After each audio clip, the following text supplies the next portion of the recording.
They expected screams, fire, blood. What they got was silence. I remember the first hour clearly, not because of what happened, but because of what didn't. The sky didn't fall. The oceans didn't boil. The earth didn't explode in nuclear defiance. That would have made sense. That would have fit the stereotype the galaxy had of us. Angry little death worlders with too many guns and not enough fear. But when the Zarak Confederacy burned the lunar colonies and posted the footage galactically, children gasping in vacuum, homes shattering in silence, Earth didn't scream. No president declared vengeance. No armies mobilized. We simply went quiet. And that terrified them more than any war ever could. I was stationed at the Interstellar Listening Post Zeta, 9 when it happened. A half-dead tin orbiting a dead dwarf planet. Forgotten even by the bureaucrats who funded it. I was the only human on board, a civilian linguist and encryption specialist. Basically, I sat in a cold chair and decoded alien chatter for signs of aggression or tech exchange. The rest of the crew were species deemed non-combatants, fragile avians, gelatinous aquatic tacticians, a single Allery Hive speaker who kept her drones in stasis. We were observers, nothing more. When the footage hit our feed, no one spoke. The screen replayed it on loop. The Zarak dropships firing into civilian domes on Luna, laughing in their guttural, wet-throat language. Laughing. And the silence. It didn't start on Earth. It started in me. I didn't scream. I didn't cry. I just stared. Not because I was numb. Because something ancient inside me had locked down. I felt it. Like a submarine sealing its hatches. The rage was there. Yes.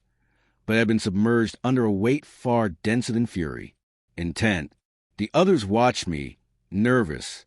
The hive speaker even offered me a sedative. I'm not angry, I said calmly, placing the cup back on the tray.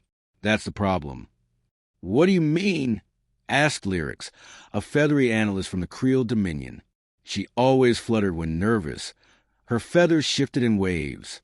I looked at her, slowly, deliberately. You think the worst thing about humans is our rage. They all leaned in, even the pilot, who never left his crash couch. You're wrong, I said.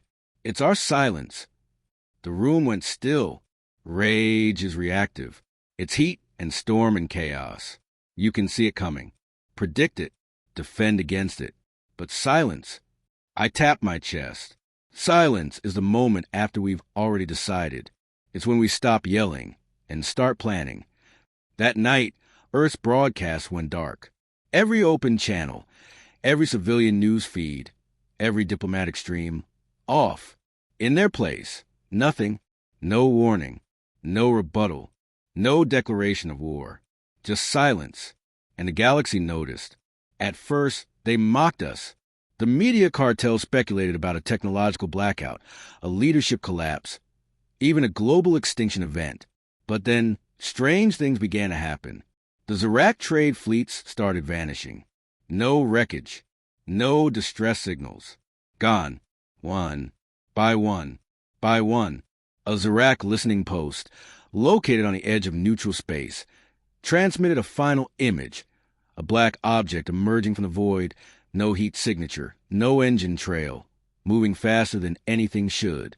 And then, nothing. Aboard Zeta 9, we monitored it all. I stopped sleeping. Not because of fear. Because I was listening. I knew what Earth was doing.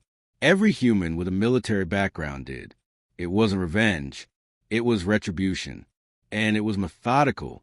There was a message in our silence. A language only those who had lived through real loss could understand. We weren't coming to negotiate.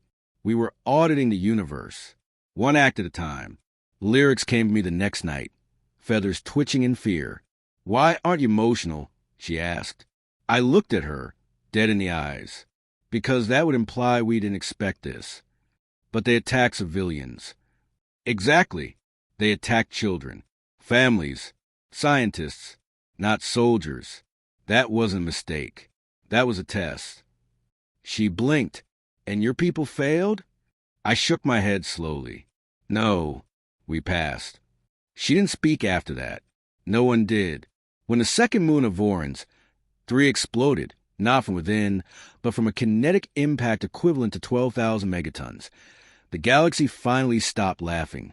That moon held a Zarak command station, one of their most fortified outposts. Now, it was dust orbiting a dead world.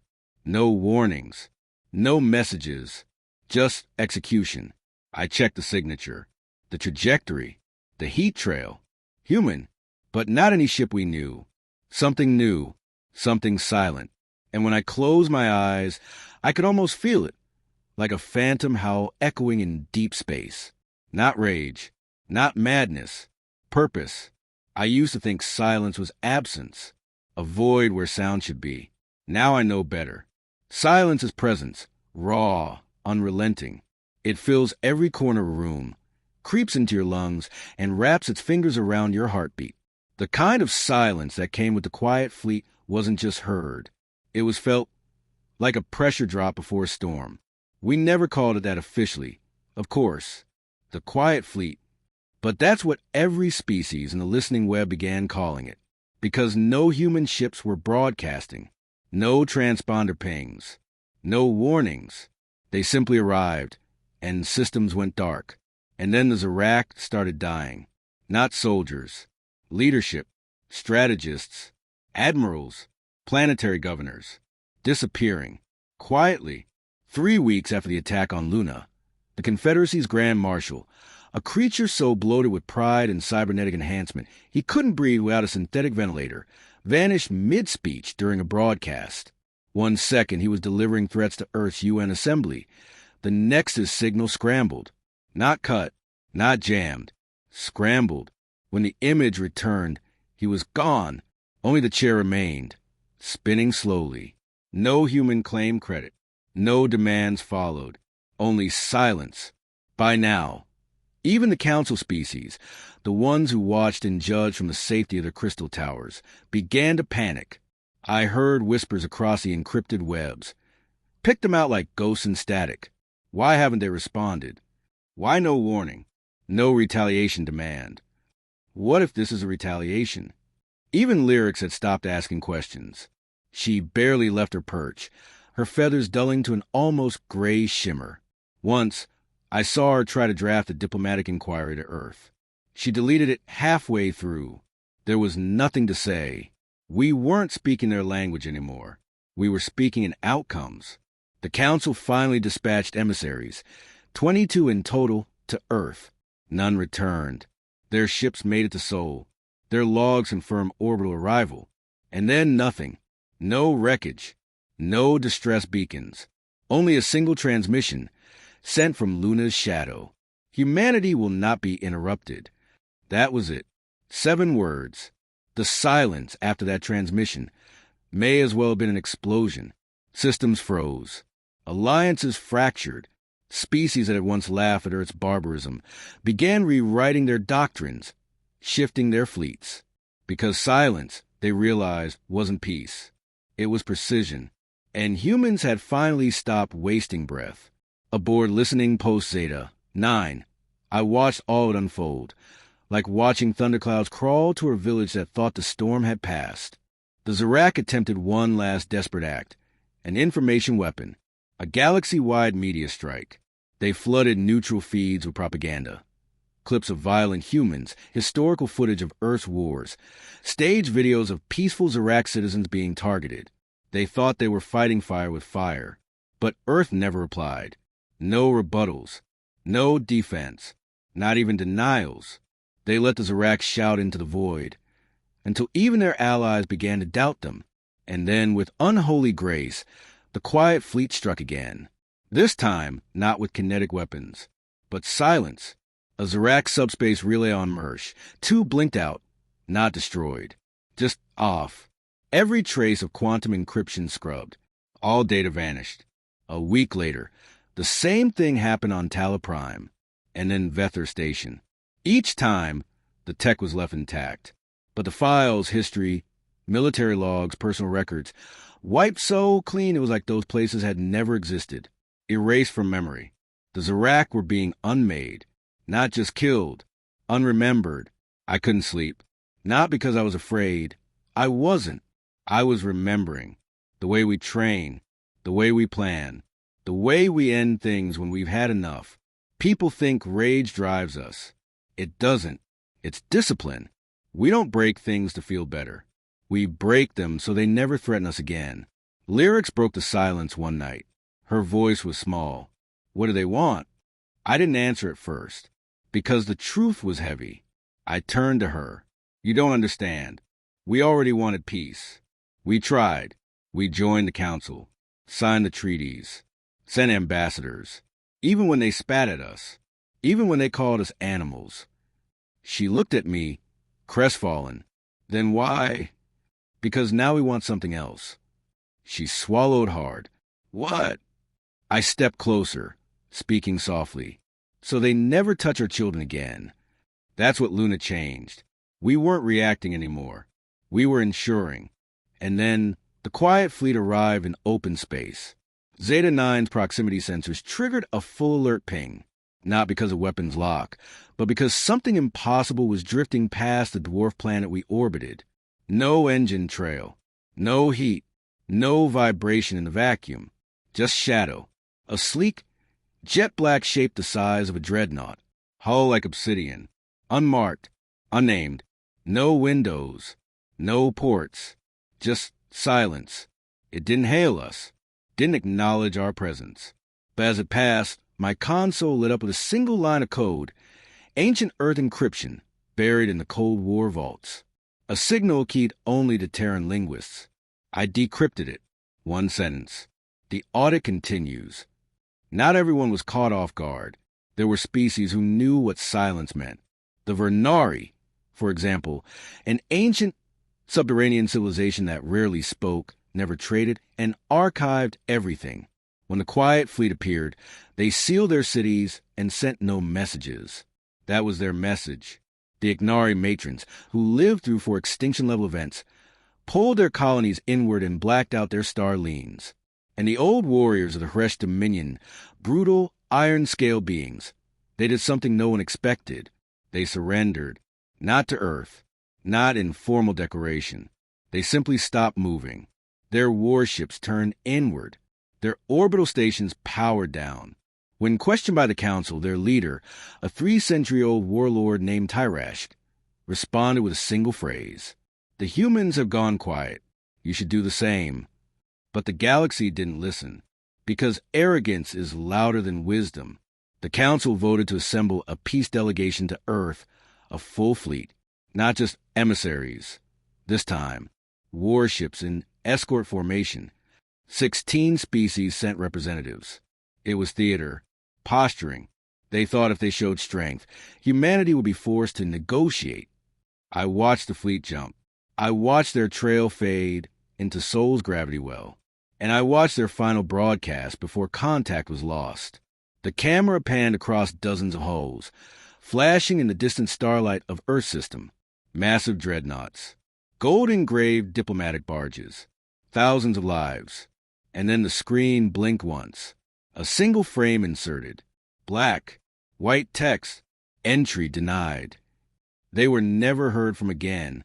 Not destroyed, not confirmed missing, just removed. Somewhere in the silence, they'd been processed, filed, and forgotten. Back on Zeta 9, I started keeping a log. Not for myself, for them, the others, the ones who had never seen what humanity becomes when we stop arguing. The young Zarn pilot, Cole, asked me one night as we stared at the blank feed from the Sol system, do humans really have weapons that erase memory? I shook my head. No, I said, not memory. He looked confused. Then how? I turned my eyes back to the screen. They don't erase the past. They rewrite the future. It's a human thing. Subtle. Terrifying. We don't just retaliate. We correct. We move behind the scenes, cut the roots, salt the fields. Not out of spite, but because we understand the long game. It's in our bones. When ancient Rome fell, its enemies celebrated. For centuries, until they looked around and realized Rome's language had replaced theirs. Its roads still carried armies. Its gods had become the world's. That's the human legacy. We don't conquer like others. We haunt. The quiet fleet moved again, but this time not towards Iraq space, toward neutral worlds, world that had watched and done nothing. They didn't bomb them. They didn't invade. They just appeared. Ships parked in orbit, engines off, weapons silent, and the planets changed. One by one, governments surrendered access to Earth, not because of threats, but because of what wasn't said. Earth didn't demand tribute. They didn't want land. They wanted records. Every world that had ever traded with the Zarak was asked to turn over logs, movement manifests, payment chains, black market deals. Some tried to hide. They vanished. Some complied. Their planets were left untouched. Clean audit. Lyrics once asked me, "Why didn't your people rage?" I finally gave her the full answer. Because rage is emotional. I said, "It passes. It can be satisfied." She nodded slowly. "And your silence? That's the part you should fear," I replied. Because silence means we're building something, not just to stop them. I leaned forward, but to make sure no one ever dares again. The Zarak finally broke. Their homeworld broadcast an emergency surrender, live, across every system. The Chancellor stood with his tendrils trembling, voice raw. "We yield to Earth. We ask only for mercy." Earth didn't respond. Not a word. Not a single starship moved. And the message was clear. This wasn't about surrender. It never was. This was an audit of the soul. You don't negotiate with the wind when the storm is already inside your house. Something changed in the galaxy after that. Recruitment centers shut down. Mercenary guilds disbanded. Children stopped playing conqueror. A phrase entered the galactic tongue, a whisper, spoken quietly in ports and star hubs. Beware the day the humans go quiet. It wasn't fear. It was reverence, like the silence before a cathedral's bell, or the stillness of space before something ancient and fast and unforgiving arrives from the dark.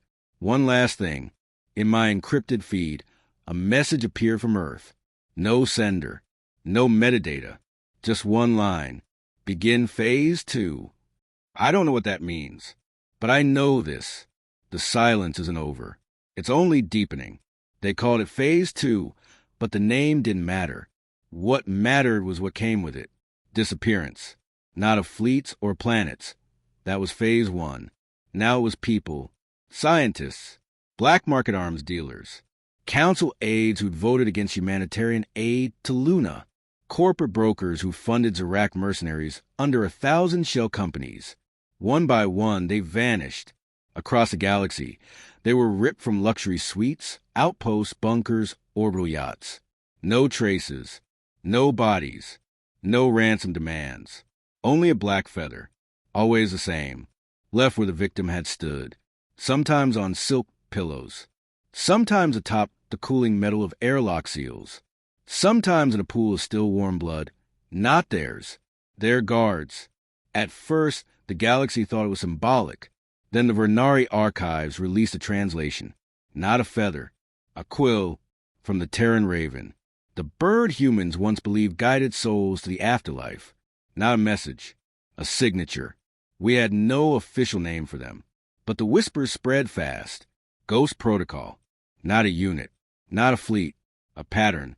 An algorithm of annihilation. Once you were flagged by Earth's silent audit, you ceased to exist. Not because someone wanted revenge, but because your name was on a list, and the list was being cleared. Lyrics broke down the third time we intercepted a kill feed. This one was from the Core Worlds, a heavily guarded data vault owned by Zarak proxies. It had 20 guards, hardened defense turrets, AI failsafes. The entire complex melted in 3 seconds. No warning. No approach signatures. Lyrics covered her face and wept. She wasn't Zarak. She had no stake in the war. But it didn't matter. She finally realized something the rest of the galaxy was too proud to admit. This wasn't war. This was accounting. I didn't tell her what I just decoded. Didn't tell anyone. A hidden directive had just hit the EarthNet spine. Old code, pre-expansion, pre-council contact.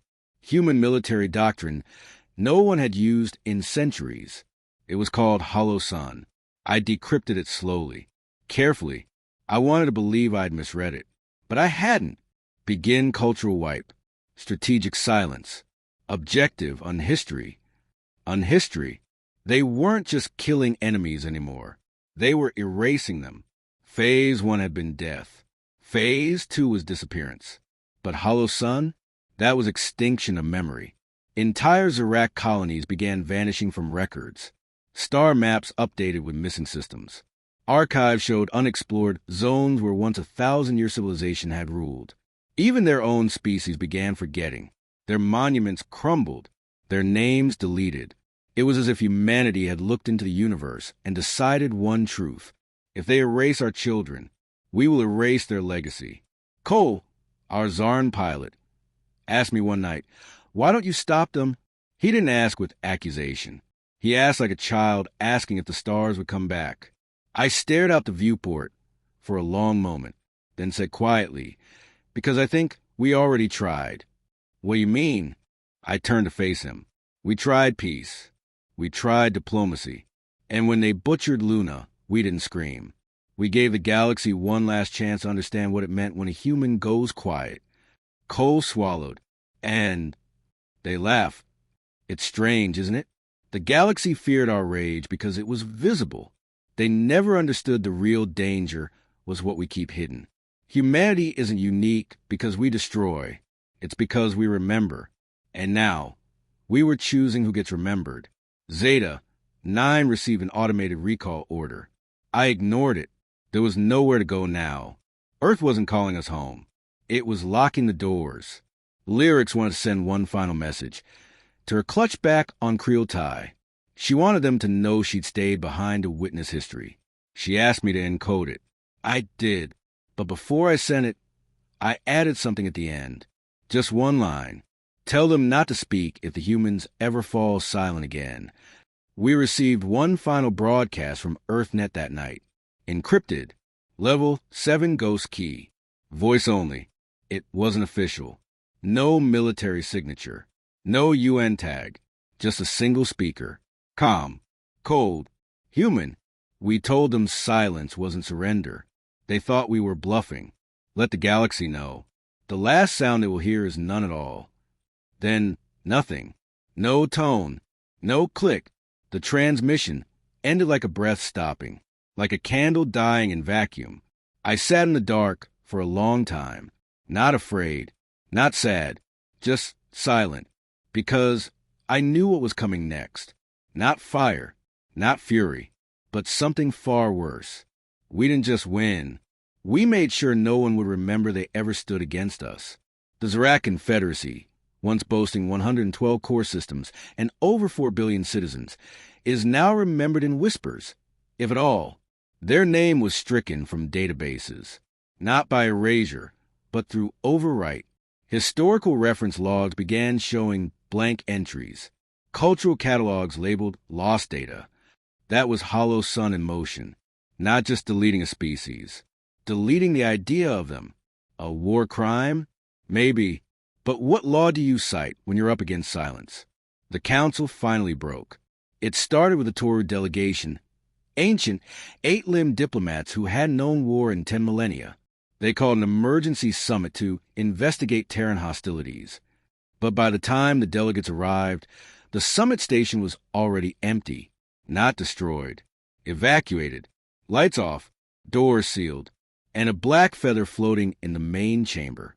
That image went viral before the station's data core was scrubbed. The message was unspoken, but undeniable. The audit is not complete. Stay out of the way.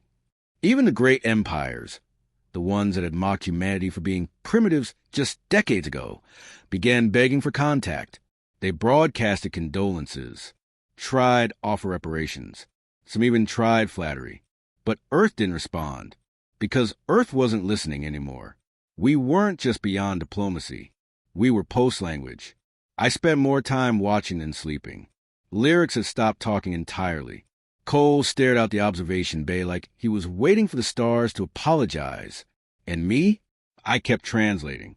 Not because anyone asked me to, but because I knew the signals were there, hidden in the void. And eventually, I found one. A faint, encrypted Terran frequency bouncing between deep space relay points. A whisper trail. I decoded it over 3 sleepless nights. It wasn't a command or speech. It was a list. Coordinates, timetables, locations across Council and independent space. And at the top, Operation Empire No Graves. It was brilliant in its horror. The Quiet Fleet had stopped targeting militaries. Now, they were dismantling meaning, art, language, archives. Each strike wiped out a cultural hub.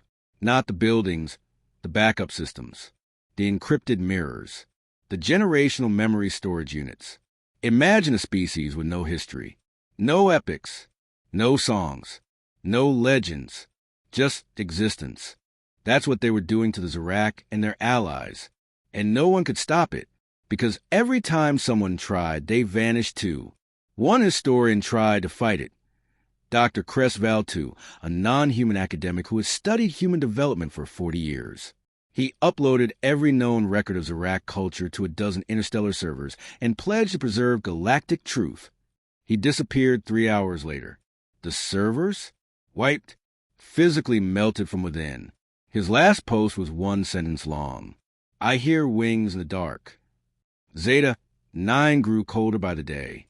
Not physically, thermals held steady, but emotionally, existentially.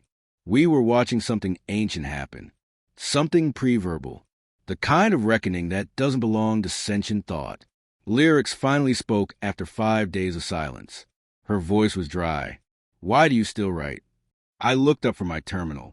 Because someone needs to. You think this will survive them? I tapped the backup drive. No, but maybe it'll survive us. Then it happened. A signal came through. From Earth. Not a military command. Not Ghost Protocol. This came from someone else. A civilian. A child. Her voice came through raw, unfiltered. She must have hijacked a broadcast array. I miss my dad. He was on Luna. If anyone hears this, just don't forget us. Please. And then static. That was all. No reply. No shutdown. Just a small voice in the cold. Cole looked at me. Was that sanctioned? No, I said. He nodded. Slowly. Then maybe there's still hope. I wanted to believe him. I really did. But silence doesn't make room for hope. It buries it. Not out of cruelty. Out of necessity. That night, I dreamed of Earth, not the forests or the oceans. I dreamed of its empty cities. Silent. Lights off. Not ruined. Preserved.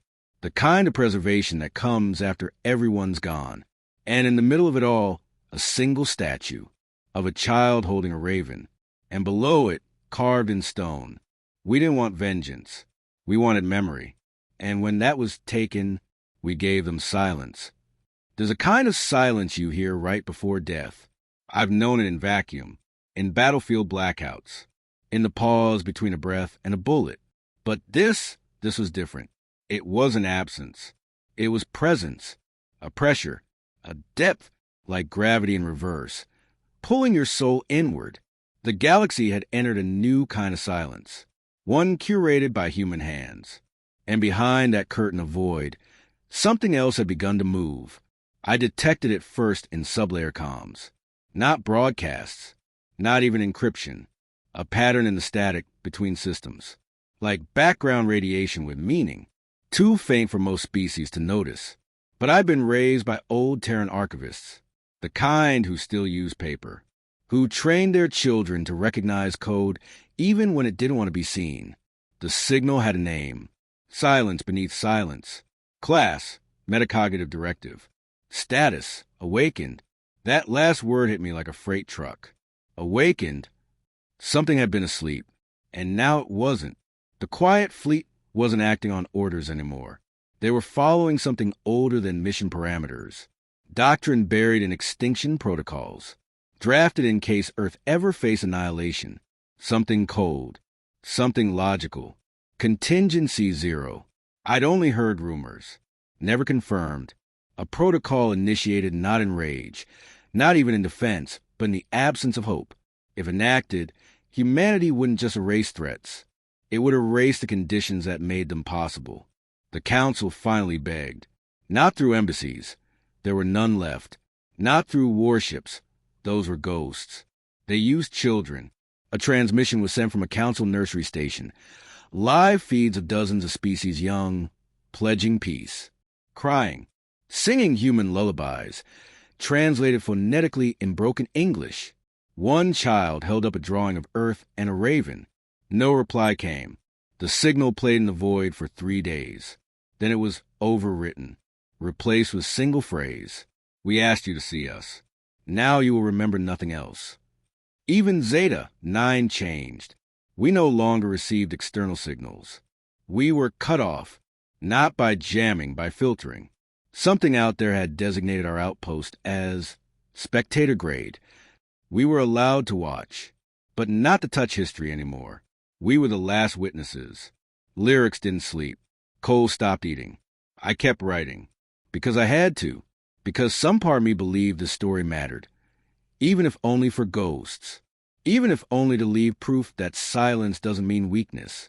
That when humanity stopped talking, it didn't stop feeling. It started remembering. And the cost of that memory was becoming unbearable. Then came the final audit wave. 7 systems. Simultaneously. Not bombed. Not invaded. Shut off. As if someone turned the galaxy's lights down in sectors. And in their place, dark zones. Uncharted space where no signal escaped, no ships entered, and no record survived. They weren't just erasing civilization. They were building absence. One last signal came through, encrypted in the deepest Cold War cipher ever created, beyond nuclear, beyond digital, carried on gravitational wave pulses. It contained no voice, no image, just coordinates. Earth's original moon, Luna, but not the Luna, the crater, the one that started it all. The broadcast repeated 3 words. Final silence begins. Lyric sat beside me as I watched that signal loop. She whispered, "What does that mean?" I didn't answer, because I couldn't breathe, because I already knew. Earth wasn't just erasing the Zarak. It was erasing the reason we ever built weapons, erasing the future versions of them. A full rewrite of galactic civilization, from root to leaf. The galaxy had always mocked humanity for its contradictions. We create beauty and wage war. We sing lullabies and design extinction engines. We reach for peace but sharpen knives when denied. But now the joke was gone. Because the last thing the galaxy heard from Earth wasn't an ultimatum. It was a signal, a countdown. No noise, no threats. Just the sound of something impossibly large turning in the dark. And I realized something terrifying. We'd misunderstood silence. We thought it was absence. But this was a sound of mind deciding it had nothing left to say. We used to think silence was a void, a pause between action, a space between thoughts. But now I know silence was the answer, the only one we ever had left. I watched the stars die, not literally. Their light still burned. But the connections, the voices, the songs, the stories that once shimmered between species, they went dark, like a galactic breath had been held too long, and no one dared exhale. The quiet fleet didn't need to move anymore. Their work was done. The Zarak were unremembered, their allies broken, the council dissolved, and Earth still silent. No victory parade, no declaration of peace, because there was no one left to hear it. We were orbiting the edge of Sector G-0149 when it happened, a place once teeming with trade convoys and border skirmishes. Now, an empty corridor of stillness.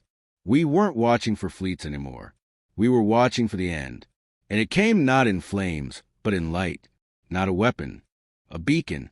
From Luna, it ignited without fanfare. A sphere of pale blue energy. Gentle, silent, expanding slowly, harmlessly, until it encompassed Earth, the Moon, and every orbital station within Sol's reach. At first, we thought it was a shield. Then a message began to broadcast across all known bandwidths. One word, repeating every 7 seconds. Remember, that was it. No name, no symbol, just one final command. Not to obey, not to surrender, to remember. And then Luna cracked open, not from force, not from failure, but like an egg, split with purpose.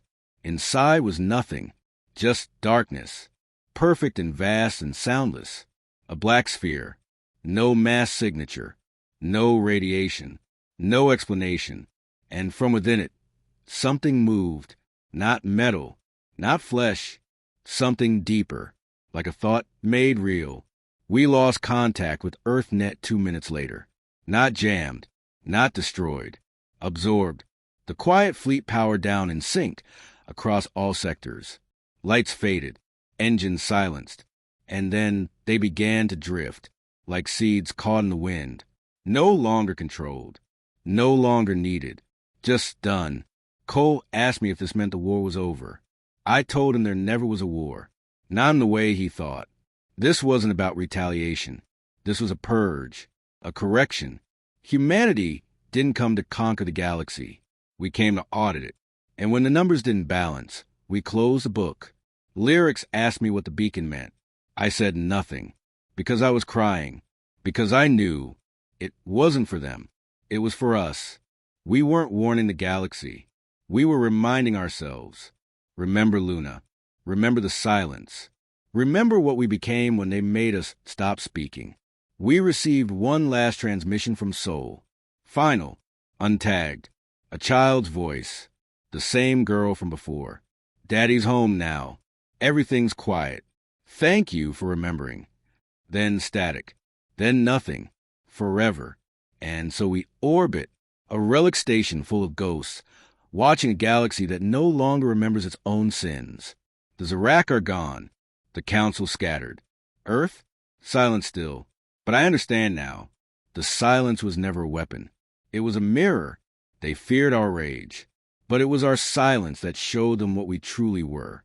Not destroyers. Not conquerors. But something worse. Archivists. We keep the records. We remember who they were. And we remember who they made us become. I end this log now, not as a warning, not even as a witness, but as a whisper from the edge of a galaxy still echoing with the last unspoken truth. We were the silence, and they will never forget us, because we made sure they couldn't.